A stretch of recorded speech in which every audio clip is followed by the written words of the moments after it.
आता माझ्या पिल्लाला खूप काही गोष्टी कळायला लागल्या, तर आता मेन त्यात काय होते, आता आम्हाला जे कलर आवडते आणि जे कपडे घालायला आवडते, आता आम्हाला तेच घालायचे असते असो. त्यानंतर त्याचे नेल्स वगैरे कट करायचे होते, तर ते करून दिले. आज मी पहिल्यांदाच बनवणार होती करवंदाची चटणी. मला तर काही माहीत नव्हतं ती कशी बनवते, त्यामुळे YouTubeवर रेसिपी चेक केली आणि त्याचनुसार ती केली.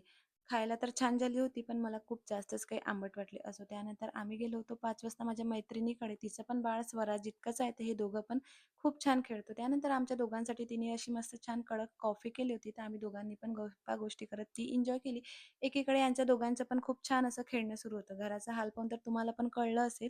त्यानंतर यांचं खेळून झाल्यावर आम्ही आलो घरी. आज बनवणार होते मी साबुदाण्याची खिचडी, तर त्यासाठी ऑलरेडी आधीच जायच्या आधीच टाकून गेली होती साबुदाणा. मग काय घरी आल्यावर एकीकडे छान असा साबुदाणा करून घेतला आणि घरी दही होतं तर ताकसुद्धा फोडणी घालून घेतलं.